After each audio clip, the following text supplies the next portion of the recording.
So this is a story all about blow me. It's the news. I'm Tim Axman. Welcome back. Figures announced last week showing record high inflation left George Osborne confused, then downhearted. Upon hearing the news, he spent 3 hours combing the treasury for the bouncy castle. President Obama has dispatched 100 troops to Uganda to take on the Lord's Resistance Army, a group composed mainly of children. Barely literate, poorly trained, and fighting a war they don't understand, the Americans have been shocked to see children taller than our wide. In local news, the Cambridge Anarchists Network set fire to a local car dealership, perhaps to express their frustration at a recent development. Police on the lookout for a suspect described as a tall, portly man with a large beard and a rich, booming voice. I'd also like to inform you, delicious viewers, that sadly this show has recently lost our sponsors due to some scheduling difficulties, and as a result, we're going to try and win them back. Sorry. So, so yeah, excuse some cheeky product placement, but hey, that's business for you. Joining me this Tuesday are Team Fox, which are Pete and Christabel, and Team Werity. Sorry, I haven't even read the news this week. Bryony and Michael. Let's get started then with a quick questions round to see if we can separate the wheat from the goats or the sheep from the chaff. Team Fox, can you tell me who's won all expenses paid trip to the gun show? It was Mr. Adam Werity, best friend of Defence Secretary Liam Fox. He just ex-best friend. Ex-Defence Secretary, I think. Is the Yeah, oh, right, I see. Okay, yes, they're still tight. But yeah, no. How lax does security have to be that a man who nobody knows apart from Liam Fox can just walk in and nobody notices him? Well, that's people did notice him and went, he looks like he's supposed to be here. He's wearing a suit and he's got a business card. He's carrying a CV as well. I'm only here for the job, you know. Sign me off, need a reference. I like the fact that he's basically been following all the advice that's been put forward for flying jobs. He's taken a pay cut. I think it was like just over £9,000 that he was been getting paid a year. He's willing to travel all the way to Dubai to get a job. And also, the third thing, he's asked his friends in the government to give him experience. Oh wait, that third one wasn't, but it should have been because it obviously works. What do we all think about the innuendo about the two, you know? Because personally, I think it'd be quite nice to have, you know, the gay lover as your best man. Well, is this because every picture of them was the one from Liam Fox's wedding? Yeah. So it looked like they were getting married. What people didn't realise is that Adam Werity was handing out cards saying he was the bride. As a gay best man, you know what to do with the ring. I've gone there. Toby, it's a carry-on film. It's my sense of humour shining through there. Do we know who's replaced Dr. Fox in the cabinet? Yeah, it's Phil Hammond. Any views on Dr. Hammond? Well, I think it was really nice when we had Werity and Fox, you know, the two best friends hanging out. And I think it's all a lot less dodgy than people are trying to make out. You know, I think it's a case of Fox going, "Oh, Werity, will you do my paperwork? You know, I'll give you some business cards." Werity kind of liking the shiny embossed logos on the business cards a bit too much. Do you imagine them as the Chuckle Brothers then? Yeah. What was it to me to you? yeah. Oh, we've got a big defence contract here, don't drop it, Werity. I mean, Phil Hammond, his first act was to kill Gaddafi. I mean, what a way to announce yourself. I mean, that's probably... He went over to Libya and Yeah, he was the head of the lynch mob. It's gone beyond his call of duty there, it really has. He certainly has.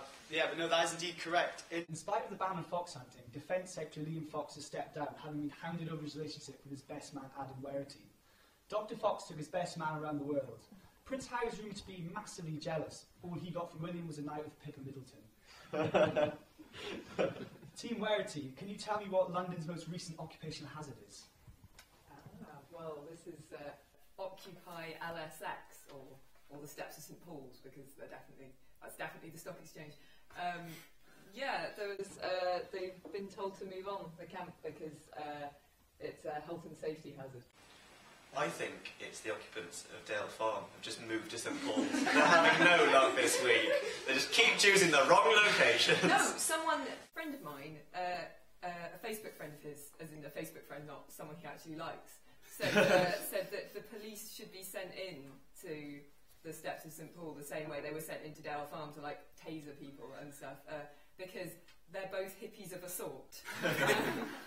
massively misunderstanding both groups there. There was a brilliant moment in Dale Farm where one person kind of chained himself to scaffolding and like, I'm not leaving, you're not taking me down. And they just moved the whole Dale Farm around him. And then he was just an idiot on some scaffolding. Yeah, go on your way. These anarchists that have occupied St Paul's, apparently they've got a football team which has a captain.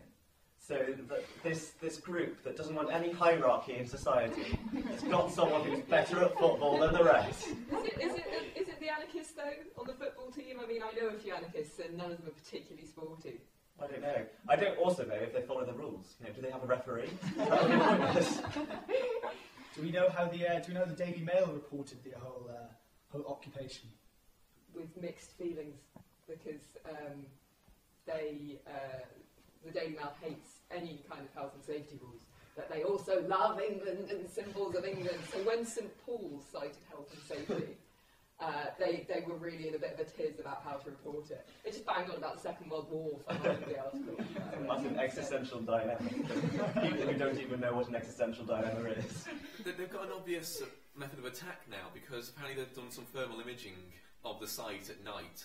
It's like, what happens with the cameras on police camera action when not actually being used for that? Obviously, helicopters, your attacks at work. But now that they found that only 10% of the tend to occupy, surely they can get all the other ones for littering.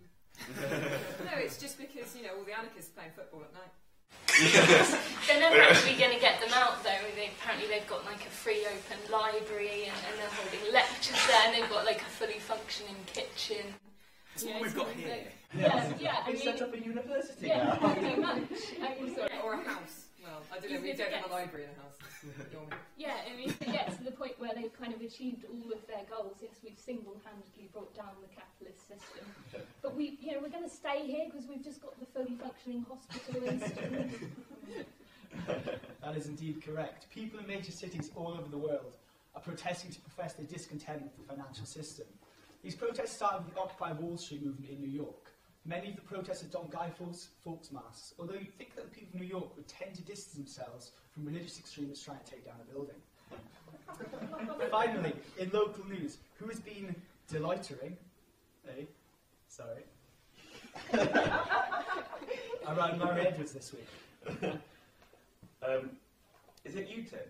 I could just make clear we are filming in Murray Edwards, and Tim arrived surprisingly early. I was doing preparation. Were you? Is that what they call it? No, it's the Murray Edwards flusher, as he's been termed, or the Murray Edwards masturbator. Which has a rather pleasing alliteration to it. Yeah, I think it kind of sounds like an advert, like, buy your all-new Murray Edwards masturbator. That's how it works, so you don't have to. Well, I mean, if you are at a girls' college, then Wow. But the tab is offered a reward, haven't they, for £50 for anyone who catches it. The thing is, do you have to catch him in the act? Are you going to like goad him from behind a tree? I don't know, I've got this image of wily coyotes that are setting up 10-ton weights above a Murray Edwards window.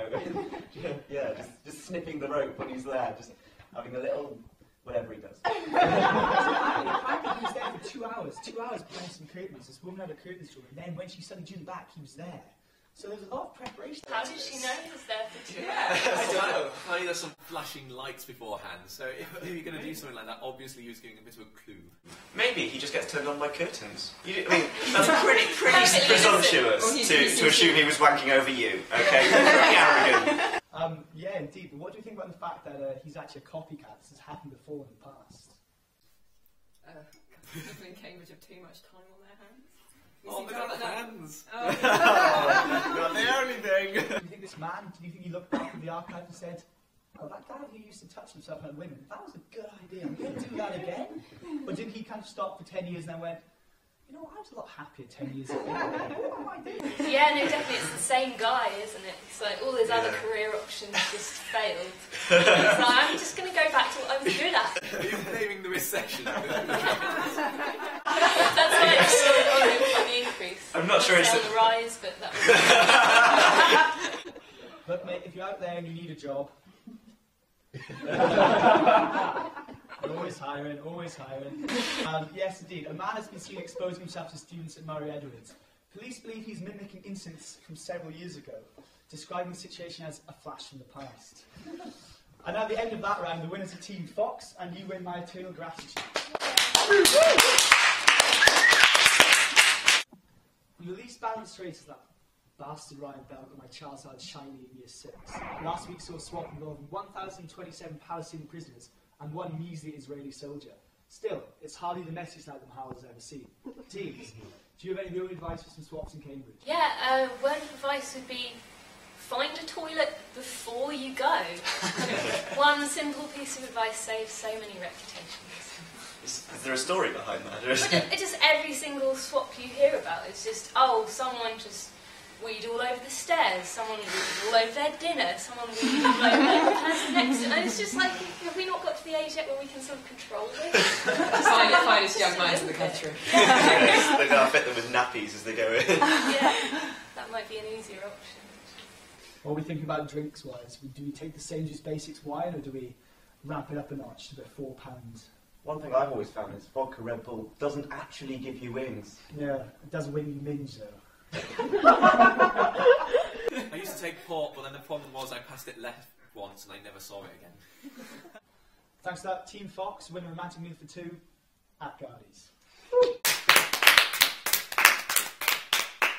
With reports of BlackBerry handing out free apps to its customers, which they would be able to download where their phone's ever working, I've asked our panelists to provide their own BlackBerry crumbles, news apps that are relevant for the week. So, what do you have for me? We've got one inspired by the camp. It's #OccupyLSSexy, which allows you to rate the attractiveness of the protesters outside St Paul's. Developed by the same tab writers who brought you Fit College. If it's out to the occupiers at St Paul's, it's the maximum number 1. That's as far as shoggy hippies go. Personal hygiene can't be one of the criteria there. Yeah, exactly, that one's left out. What have you got for me, my right, Team Fox? We've got the app that randomly generates propaganda to do with Gaddafi's death. So it comes up with things like, oh, he was found in a sewer holding a golden gun with a white fluffy cat, blueprints in his hand to sell the Sun to Germany. And yeah, sort of covered in his own shit. He was killing puppies as well. Oh yeah, poking small babies in the eye Yeah, with a needle. a lot of things to babies. Yeah. Terrible, Awful. baby-related thing. Everyone's minds are running wild. Team Warity, you said you had some other ones for us. Yeah, well, I mean, one thing is just with all of the kind of economic jargon been thrown around the past few years, it's getting quite ridiculous. I was reading something about the Eurozone the other day, and some banks may have to undergo a haircut because of exposure to Greek debt. So we have something, like a dictionary to translate all of these things. The Complete Banker. Thanks for that. And at the end of the round, I think the winners are Team Fox, who get the point. Woo! Privileged as we are to be living in this idyllic bubble, who here possessed the ability to imagine what it would be like if things were radically different? In this week, that's so not Cambridge. Who can tell me about some unlikely gap years? I actually did an internship with Leo Fox. I've actually got a card somewhere. I went to Thailand and I found myself, but then I found I was such a twat. I consequently forgot myself very quickly. I went back to England. I chundered nowhere, actually. I didn't mention that I was going to Cambridge once. Did anyone actually do a gap year? No. Fantastic. I'm so proud of all of you. Comedy is the real winner here. We've just got time to find out what happens next. Teams, last week your predictions were absolutely awful. Let's see if you do a little bit better today. How will events unfold in the coming weeks? What do you reckon, Team Fox? It's discovered that Gaddafi actually managed to sell the Sun to Germany. Yes! Finally! The German travel agencies are currently taking bookings for 2012 under the slogan, the hottest destination of the year. I think the Murray Edwards flasher will get a column in the Tab. That'll certainly be a lot less controversial. I reckon that in order to stop Europe from crashing for 3 days, Greek debt is going to be paid back in the form of apps. Cameron's going to say that Sarkozy's mum's a slag and he never wanted to be in their stupid Euro. Absolutely lovely, just lovely. You heard it here first, people. And that's all we've got time for this week. Team Warity have won today. Their prize is rather fantastic mug from a lovely little company as well, if I may say so myself. I'd like to say this show has been sponsored by Deloitte, but that wouldn't really be true. Although, you know what? How about a second chance, guys? What do you say, you know? But anyway, they've been them, and I've been me, and thank you for taking time to blow me. It's the news.